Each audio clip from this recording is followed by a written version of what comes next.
O governo Lula começou, e com ele, uma série de mudanças já desde o primeiro dia.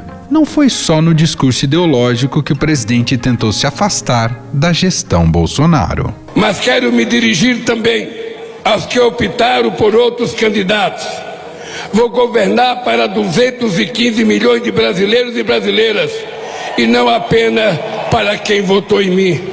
Olhando para o nosso luminoso futuro em comum, e não pelo retrovisor de um passado de divisão e intolerância.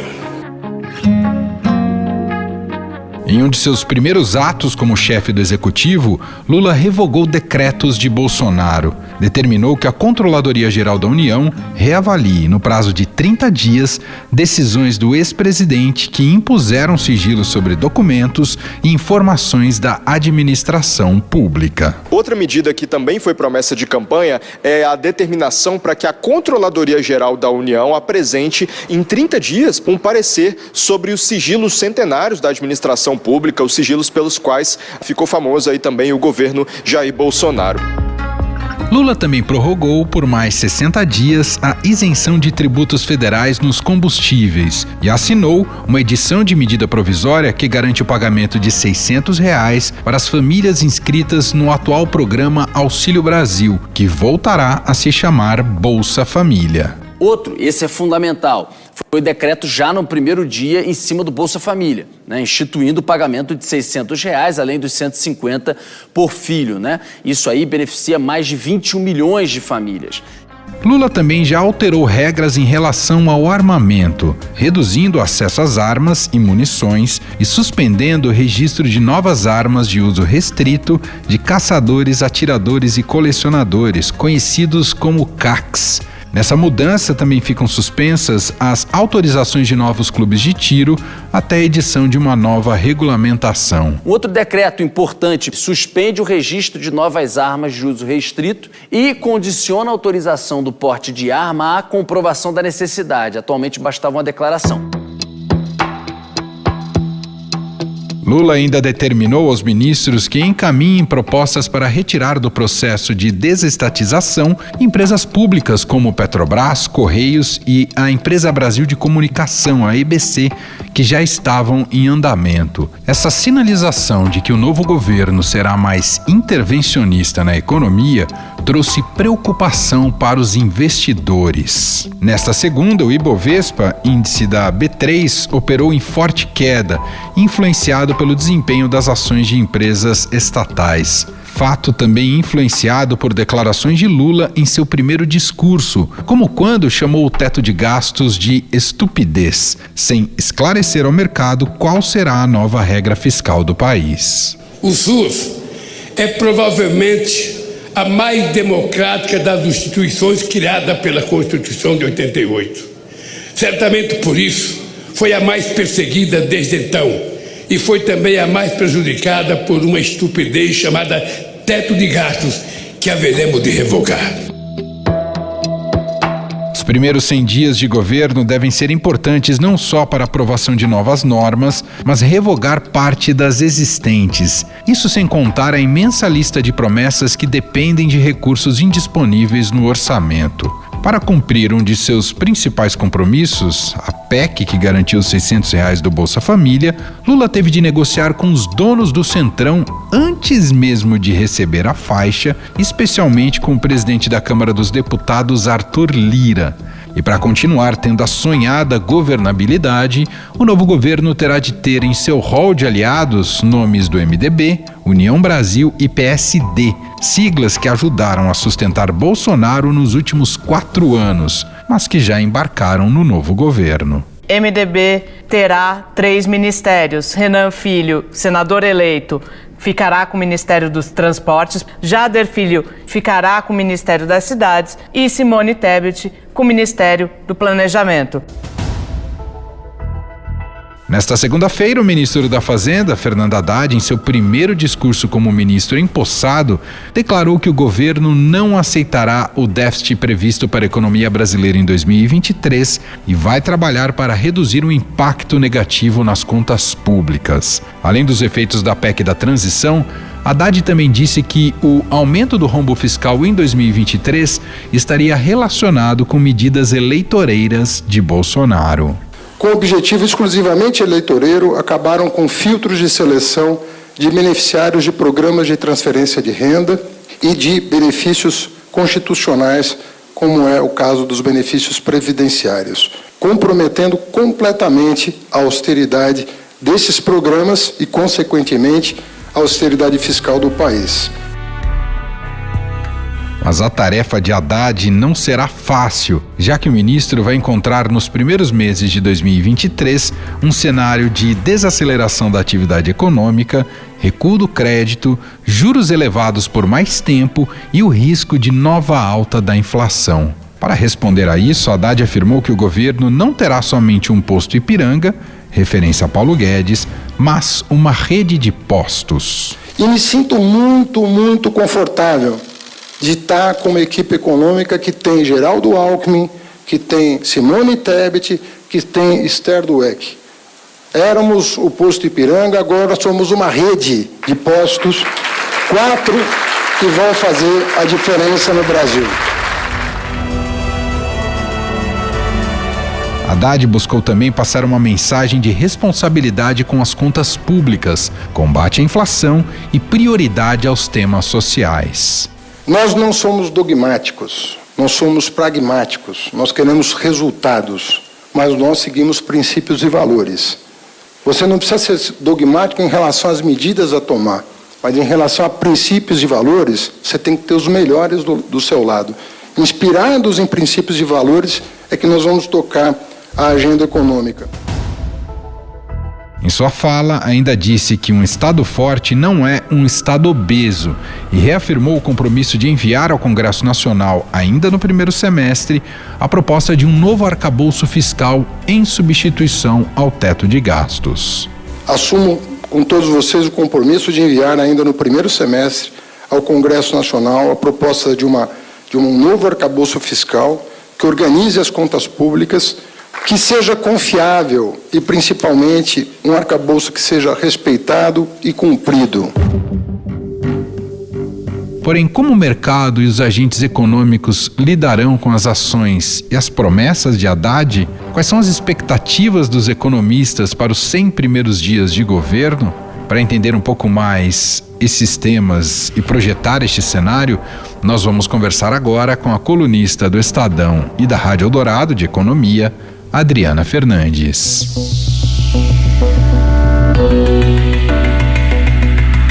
Olá, Adri, seja muito bem-vinda e aproveito também para te dizer um ótimo 2023. Olá, Emanuel, tudo bom com você? Tudo bem. Feliz ano novo para todos nós, né, Brasil. É isso. Adri, esse é um governo que já começa, vou usar aqui um jargão popular, se eu estiver equivocado você me corrige depois, mas é um governo que já começa, num certo sentido, com a faca no pescoço, pela questão nessa área econômica, né? E aí a gente pode elencar algumas coisas, pela questão orçamentária e aí os riscos fiscais envolvidos, pela pressão inflacionária, né, que ainda não cedeu totalmente, pelo tipo de diretriz econômica que vai adotar, especialmente se for mais para essa linha intervencionista. A gente já viu a reação do mercado nessa segunda-feira. E aparentemente só falar mal do governo anterior não vai resolver as coisas. E aí queria começar a nossa conversa te perguntando, pelo que você tem conversado, apurado e por aquilo que você acompanhou desses discursos iniciais, especialmente por aquilo que disse Fernando Haddad, o ministro da Fazenda, o que deve ser prioridade a partir de agora, já que há necessidade de resultado, Adri? Emanuel, em primeiro lugar, eu queria pontuar que o governo Lula, na campanha, ele falou que ele ia mudar a política econômica, ele falou que ele ia mudar o teto de gastos e que tinha políticas contrárias a privatizações. Então, não é surpresa o que está acontecendo, que é uma mudança de direção de política econômica, ponto. Isso tem que ficar um pouco claro, mas há uma disputa entre a tentativa, até onde o novo governo vai fazer essa mudança, e uma queda de braço. É como se fosse uma queda de braço. Eles querem mudar, e o mercado financeiro, que não quer essas mudanças, vai ficar ali pressionando, e a forma de pressionar é com os indicadores, bolsa subindo, juros subindo, e essa queda de braço vai continuar a cada medida que o governo fizer, que não tiver dentro desse quadrado que o mercado cobra. Para o mercado, as primeiras sinalizações não foram boas.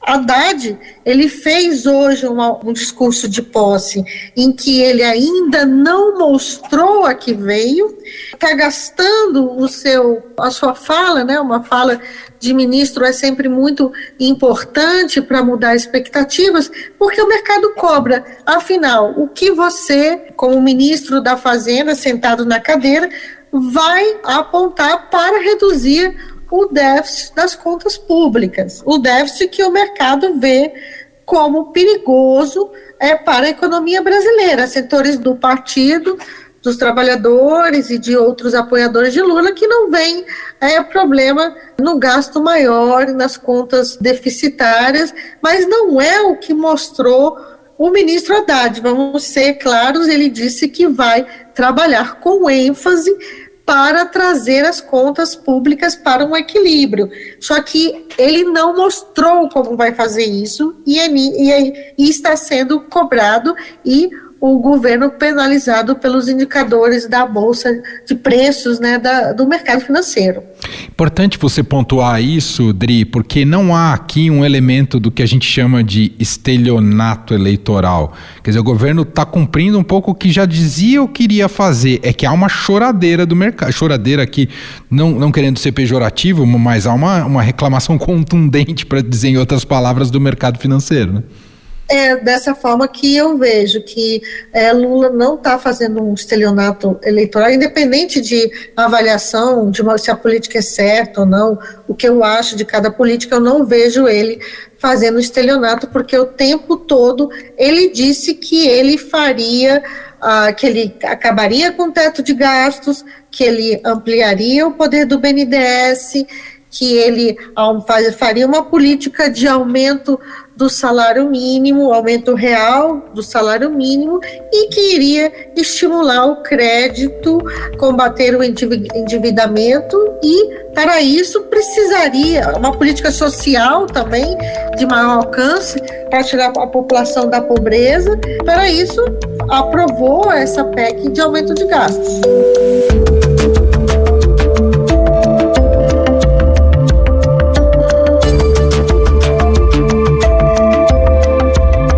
Dri, sempre tem essa marca, né, que se carrega em todo o governo, do tal dos 100 dias, e muito é avaliado por aí. No âmbito específico da área econômica deste governo, o que deve entrar como meta desses 100 dias que você imagina? Claro que políticas na área econômica muitas vezes levam muito mais tempo, né? Acho que a primeira meta vai ser fazer esse arranjo aí dessas desonerações, né, porque o governo que saiu, deixou uma conta de redução de tributos muito elevada para 2023, 80 bilhões de reais.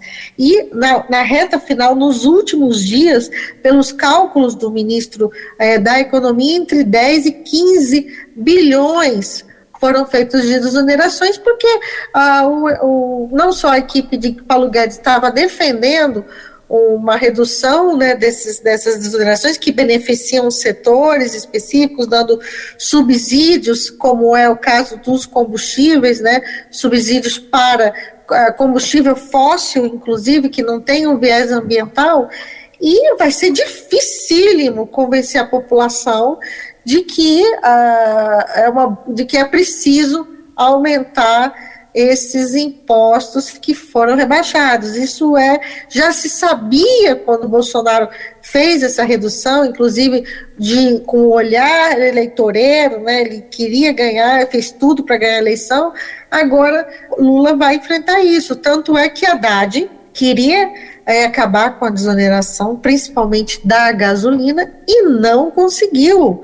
Foi vencido pela ala política do governo, com Lula bateu o martelo.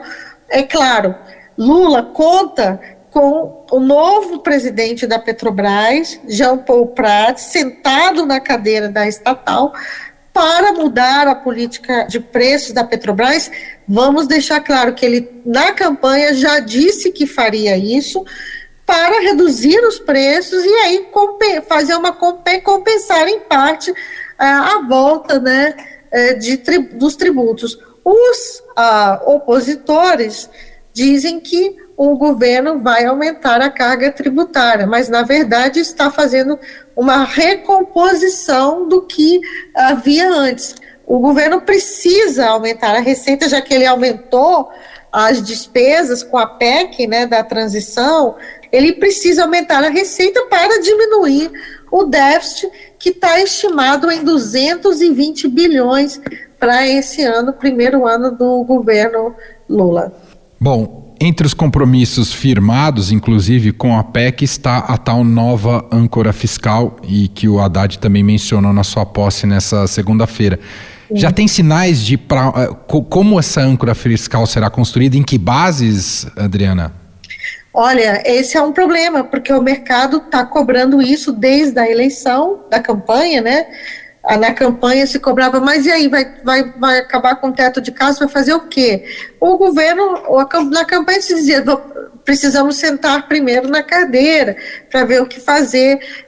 Teve esses 2 meses da transição e o discurso continuou o mesmo. É claro, todo mundo sabe, é o segundo dia de governo, mas era de se esperar que uma sinalização mais forte fosse dada, por isso que o mercado estressou quando Haddad, no seu discurso, fez mais uma avaliação genérica sobre as regras fiscais, disse que o novo arcabouço vai ser crível, vai trazer equilíbrio, mas ele não deu detalhes.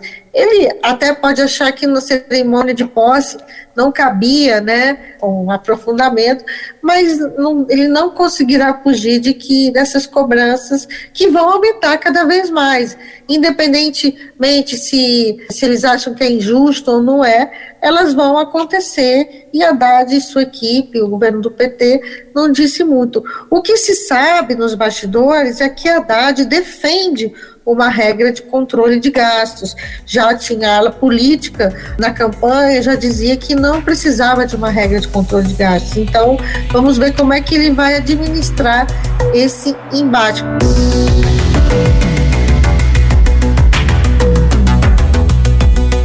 Outra menção, até provocando o Paulo Guedes, que o Haddad fez no seu discurso, dizer que agora o governo não tem um posto Ipiranga, mas tem uma rede de postos, né?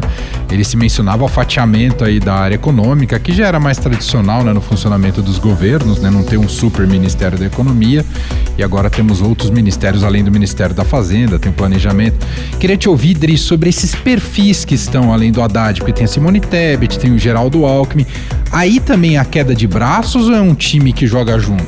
Olha, eles estão tentando jogar junto, tanto que ontem eu fiquei na posse do presidente Lula, eu fiquei no Palácio do Planalto, no Salão Negro, que é aquele salão grande, né, onde o presidente sobe a rampa e lá estavam os convidados as autoridades, os convidados mais VIPs. O que eles se acertaram, olha, Haddad, Tebet, Geraldo Alckmin, que vai ocupar o Ministério da Indústria e Comércio Exterior, e Esther Dweck, que será a ministra da Gestão. Olha, não vamos falar nada, só falaremos de política econômica quando nos reunirmos e alinhavarmos o nosso discurso. E eles, aparentemente, cada um com seu discurso de posse, eles não estão dando declarações assim mais à frente. Vamos esperar para ver no que vai dar. Para a gente fechar, Adri, a gente sabe que início de governo pelo capital político e eleitoral é o cenário ideal, pelo menos tradicionalmente é o cenário ideal para você conseguir aprovar reformas mais profundas, né? Foi inclusive assim como o governo Bolsonaro conseguiu emplacar a reforma da Previdência logo no primeiro ano. tá nas metas, você entende que entra nas metas até já para esses primeiros 100 dias, pelo menos iniciar a reforma tributária, lembrando que ela já percorreu um pouco o Congresso Nacional, mas você acha que vai ganhar tração agora no início do governo? Eu acho que vai ganhar tração e algo deve ser apresentado em abril, né? Acho que sim. E o secretário da Receita, o novo secretário, né, Barreirinhas, eu entrevistei ele, ele disse que a Receita vai participar das discussões. Havia ali um estremecimento, porque foi criada uma nova secretaria para cuidar da reforma tributária, com Bernarda Pia. Bernarda Pia é autor de uma proposta de reforma tributária que tramita no Congresso Nacional, e então tem sempre essa coisa no serviço público, né? E ele disse que a Receita vai sim participar de forma ativa dessas negociações. Vamos ver se isso vai acontecer de fato, ou a gente vai encontrar ali mais um motivo de divergências, né, dentro da própria equipe. Muito bem. Adriana Fernandes, repórter e colunista de economia do Estadão e da Rádio Eldorado, mais uma vez batendo esse papo aqui com a gente nesse início de governo Lula, terceiro mandato do Lula, e um pouco das diretrizes econômicas que se colocam a partir de agora. Muito obrigado, viu, Dri? Obrigado, Manuel, por mais esse convite de participar do seu podcast.